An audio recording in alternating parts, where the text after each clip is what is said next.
Thank you, Professor Kingston. And now our self-identified outsider, Luke Savage.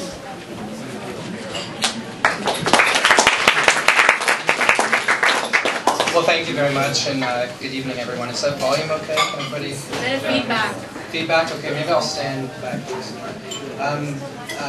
As was said, my name is Luke Savage. I'm a student at the University of Toronto. And before I say anything else, I'd like to thank the editors at Yalla for all their hard work and indeed, I think, their courage for setting up this event. So we could have another.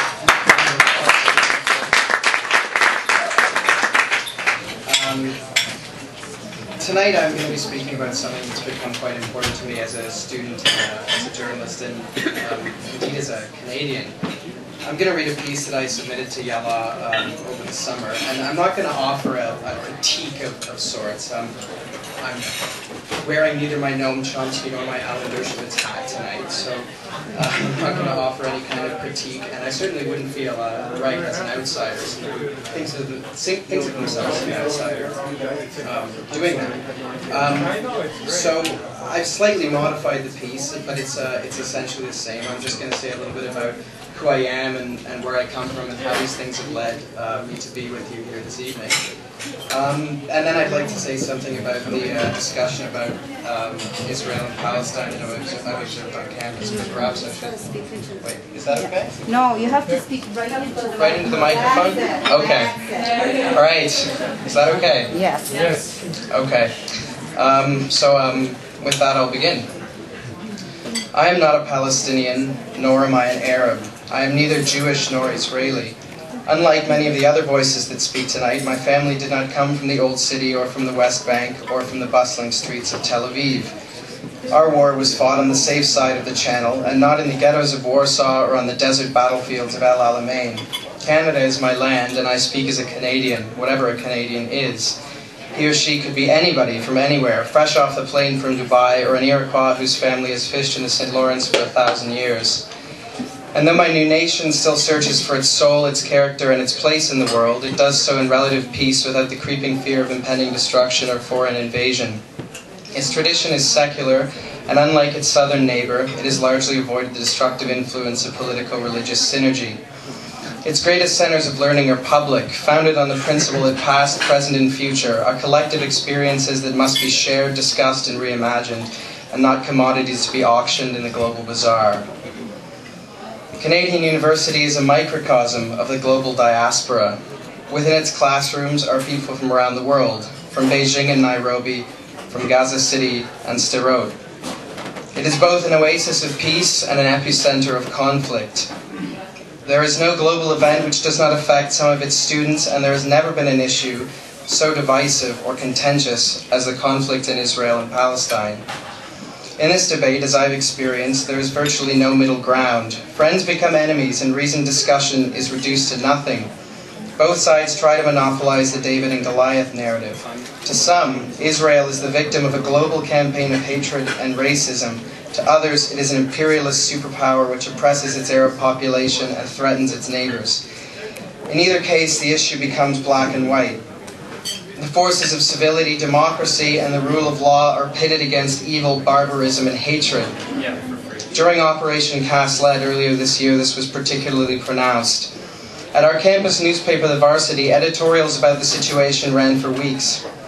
While many were quick to defend the Israeli blockade of Gaza and the subsequent assault as necessary measures to prevent rocket attacks by Hamas, they neglected to criticize the Israeli government for limiting food and water access to hundreds of thousands of people and preventing journalists from entering the territory. Similarly, many proponents of Israeli Apartheid Week acted swiftly to criticize and demonize Israel without recognizing the strengths of its democracy or the long suffering of its people. Given the force of these two opinions, the argument quickly transformed into one of absolutes. One side points its hand to the evils of Hamas, and the other to the disproportionate nature of the Israeli response. Such discussions quickly degrade into fruitless polemics, and one only needs to read the comments on our message boards on the Varsity website to realize this. In fact, I advise you all to stay away from them. They're not fun. As an outsider with no intrinsic connection to Israel or Palestine, I try to reject these narratives. In a conflict so complex, there can be no high ground. There is only power, politics, and the consequent human suffering. With this in mind, there is a discussion to be had. It is taking place right now on the pages of Yalla, where everyone may speak, from the IDF soldier to the Palestinian refugee to the Canadian Arab or Jew to the outsider. In my experience, the greatest problem with this debate, as it occurs here in Canada, is a lack of empathy from the many parties concerned. The infamous Israeli Apartheid Week draws criticism from both religious and secular Jewish groups, such as B'nai B'rith, for being inherently hateful. I think Hate Week is the slogan that was used. Now, as someone who's both critical of Israeli policy and a great admirer of Israeli culture, I find this to be completely unfair and untrue. There is nothing racist about criticizing the official policies of a state or the unofficial policies carried out by those who claim to speak on its behalf. Accusations of this kind, which frame political and humanist criticisms of a state's policies as hate speech, akin to that which led to the greatest evil ever committed in human history, do nothing except to demonize and distort. I believe that individuals and organizations who make these assertions must realize their gravity and their destructive effects. Similarly, the planners of Israeli Apartheid Week must understand the full implications of crafting a poster depicting an IDF helicopter firing a missile at a child. For what does this achieve other than a widening of the rift? Where does this leave legitimate discussion? And where does it leave room for empathy? A just solution to the conflict in Israel and Palestine is absolutely imperative for reasons everybody here understands. But if we are to reach this moment of peace, it is crucial that we work to foster a culture of reasonable discourse on campuses and in classrooms across the country. It is not fair or just for supporters of Israel to accuse its critics of hate speech, nor is it conducive to peace. Likewise, these critics must speak carefully.